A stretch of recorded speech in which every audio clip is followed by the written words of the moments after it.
అందరికీ నమస్కారం అండి. కార్తీక మాసం శివ అభిషేకాలు, అసలు తినకూడని ఆహారం, అలాగే దీపారాధన నియమాలేంటో ఇప్పుడు మనం ఈ వీడియోలో తెలుసుకుందాం. అంతకన్నా ముందు ఈ వీడియోని లైక్ చేసి ఓం శ్రీ మాత్రే నమః అని కామెంట్ చేయండి. కార్తీక మాసానికి చాలా శక్తి ఉంటుంది. ఈ నెలలో చేసే పూజలకు అలాగే అభిషేకాలకు రెట్టింపు పుణ్య ఫలితం లభిస్తుంది. అలాగే ఈ కార్తీక మాసంలో ఆహార విషయంలో కూడా జాగ్రత్తగా ఉండాలి. పొరపాటును కూడా కొన్ని ఆహార పదార్థాలు తినకూడదు. అప్పుడే మీ పూజలకు రెట్టింపు పుణ్య ఫలితం లభిస్తుంది. కార్తీక మాసం దీపారాధన నియమాలు, శివాభిషేకాలు, అలాగే ఆహార నియమాల గురించి తెలుసుకుందాం. కార్తీక మాసంలో ప్రతినిత్యం దీపారాధన చేస్తే ఈ సంవత్సరం మొత్తం పూజలు చేసినంత ఫలితం దక్కుతుంది. కుటుంబ కష్టాలన్నీ తీరిపోయి అష్టైశ్వర్యాలు కలిసి వస్తాయి. ప్రతి ఒక్కరూ తెల్లవారుజాము నిద్రలేచి దీపారాధన చేసుకోవాలి. బ్రహ్మముహూర్తంలో దీపారాధన చేస్తేనే రెట్టింపు పుణ్య ఫలితం దక్కుతుంది. తెల్లవారుజామున దీపారాధన చేయలేని వారు సాయంత్రం ప్రదోషకాలంలో అంటే సూర్యుడు అస్తమించిన తర్వాత తప్పనిసరిగా దీపారాధన చేసుకోండి. ఈ కార్తీక మాసంలో ఉదయం చేసే దీపారాధన కన్నా సాయంకాలం చేసే దీపారాధనకి రెట్టింపు పుణ్య ఫలితం దక్కుతుంది. అలాగే కార్తీక మాసంలో నెల రోజులు తులసి కోటను తప్పనిసరిగా పూజించాలి. ఇంట్లో తులసి కోట లేని వారు ఈ కార్తీక మాసంలో తప్పనిసరిగా తులసి కోటను తెచ్చుకోండి. తులసి కోటను లక్ష్మీదేవిగా భావిస్తారు. తులసి కోటలో 33 కోట్ల దేవతలు నివసిస్తారు. కాబట్టి తులసి కోటను పసుపు కుంకుమలతో అలంకరించి నెయ్యి దీపం వెలిగిస్తే ఆర్థిక సమస్యలన్నీ తీరిపోయి విపరీతమైనటువంటి సిరి సంపదలు కలిసి వస్తాయి. ఈ కార్తీక మాసంలో ఉసురు చెట్టు కింద ఉసురు దీపాలు వెలిగించాలి.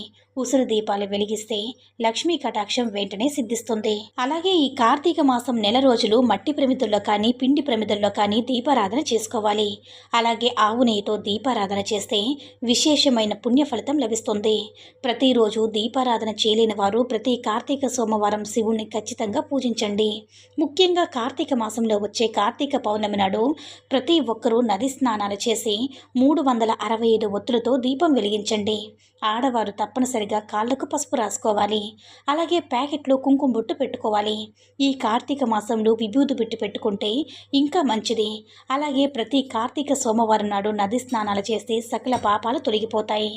నదులు స్నానాలు చేయలేని వారు నీటిలో కొంచెం పసుపు కలిపి స్నానం చేయండి. ఈ నెల రోజులు ఇంటి గుమ్మానికి అందంగా అలంకరించుకోవాలి.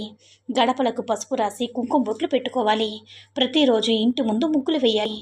ఈ కార్తీక మాసం నెల రోజులు భార్యాభర్తల బ్రహ్మచర్యం పాటించాలి. ఆహార విషయంలో కూడా కొన్ని జాగ్రత్తలు తీసుకోవాలి. ఈ నెల రోజుల పాటు పొరపాటును కూడా మాంసాహారం తినకూడదు. అలాగే ఉల్లి వెల్లుల్లి కూడా దూరంగా ఉండాలి. ఇంగు వేసిన కూరను కూడా తినకూడదు. అలాగే ముల్లంగి దుంపలు, ఆనపకాయ, మునక్కాయ, వంకాయ, పుచ్చకాయ మరియు గుమ్మడికాయను ఆహార పదార్థాలు అస్సలు తినకండి. ఈ నెల రోజులు వేడి ఆహారాన్ని తినాలి. చెద్దన్న మాత్రం అస్సలు తినకూడదు. ఈ కార్తీక మాసంలో వచ్చే అష్టమి నాడు కొబ్బరి తినకూడదు. కార్తీక మాసంలో వచ్చే ప్రతి ఆదివారం నాడు ఉసిరికాయని తినకూడదు. అలాగే ఈ మాసంలో చేసే శివాభిషేకాలకి కోటి జన్మల పుణ్య ఫలితం లభిస్తుంది. శివుడు అభిషేక ప్రియుడు.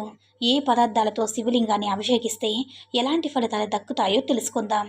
శివలింగంపై చెంబుడు నీళ్లు పోసినా ఆ పరమేశ్వరుడు ఎంతో సంతోషించి కోరిన వరాల వెంటనే ప్రసాదిస్తాడు. అలాగే ఆవు పాలతో శివలింగాన్ని అభిషేకిస్తే దీర్ఘాయుషు ప్రాప్తిస్తుంది. పాల ప్యాకెట్తో నేరుగా శివలింగాన్ని అభిషేకించకూడదు. కలశంలో పాలు పోసుకుని శివలింగాన్ని అభిషేకించాలి. ఆవు పెరుగుతో శివలింగాన్ని అభిషేకిస్తే సంతాన ప్రాప్తి కలుగుతుంది. ఆర్థిక సమస్యలు తొలగిపోవాలంటే చెరుకు రసంతో శివలింగాన్ని అభిషేకించండి. మీకు మీ ఇంటికున్న అష్టదరిద్రాలు తొలగిపోయి అష్టైశ్వర్యాలు కలిసి రావాలంటే తేనెతో శివలింగాన్ని అభిషేకించండి. అలాగే నీటిలో బిల్వదళాలు వేసి ఆ నీటితో శివలింగాన్ని అభిషేకిస్తే మీ కష్టాలన్నీ వెంటనే తీరిపోయి శివుని ఆశీర్వాదం లభిస్తుంది. సొంత ఇంటి కల త్వరగా నెరవేరాలంటే నీటిలో గరిక వేసి ఆ నీటితో శివునికి అభిషేకం చేయండి. సొంతింటి కల త్వరగా నెరవేరుతుంది. నీటిలో గన్నేరు పూలు వేసి ఆ నీటిలో శివునికి అభిషేకం చేస్తే మీ ఆస్తిపాస్తులన్నీ రెట్టింపోతాయి. ఆవు నెయ్యితో శివలింగాన్ని అభిషేకిస్తే తరతరాలు తరగని ఐశ్వర్యం కలిగిస్తుంది. అన్నిటికన్నా ముఖ్యంగా ద్రాక్షరసంతో శివలింగాన్ని అభిషేకిస్తే 10 కోట్ల దోషాలు తొలగిపోతాయి. పసుపు నీటి అభిషేకం చేస్తే దీర్ఘకాలిక అనారోగ్య సమస్యలను తొలగిపోతాయి. కోటి సమస్యలతో బాధపడేవారు నువ్వుల నూనెతో అభిషేకం చేయాలి. మంచి విజయాలు సాధిస్తారు. అయితే ఈ విధంగా శివలింగాన్ని అభిషేకించి శివుడు ఆశీర్వాదాన్ని సులభంగా పొందండి. అదేవిధంగా ప్రతిరోజు కూడా కార్తీక మాసంలో ఉదయాన్నే స్నానం చేసి మీ పూజ గది ముందు కూర్చుని ఓం నమ శివాయ అనే మంత్రాన్ని 108 సార్లు చదవండి. ప్రతిరోజు ఈ మంత్రాన్ని చదివితే అశ్వమేధ యాగం చేసినంత పుణ్య ఫలితం దక్కుతుంది. ఈ కార్తీక మాసంలో అష్టముఖి రుద్రాక్షను ధరిస్తే జాతక దోషాలనే వెంటనే తొలగిపోతాయి. ఈ మాసంలో దీపారాధన చేసేటప్పుడు గన్నేర పూలతో కానీ జిల్లేడు పూలతో కానీ శివుని పూజిస్తే బంగారం దానం చేసినంత పుణ్య ఫలితం లభిస్తుంది. అలాగే ఏదైనా ఒక కార్తీక సోమవారం నాడు ప్రతి ఒక్కరూ తప్పనిసరిగా నారికేల దీపం వెలిగించాలి. కొబ్బరి చెప్పులో ఆవు నెయ్యి పోసి 3 ఒత్తులుగా విడివిడిగా వేసి దీపం వెలిగించాలి. దీన్ని నారికేల దీపం అంటారు. అలాగే కార్తీక మాసంలో వచ్చే ఏకాదశి నాడు క్షీరాబ్ది ద్వాదశుడు శ్రీ మహావిష్ణువు తులసి దళాలతో పూజిస్తే జీవితాంతం ధనానికి లోటు లేకుండా భోగభాగ్యాలు సిద్ధిస్తాయట.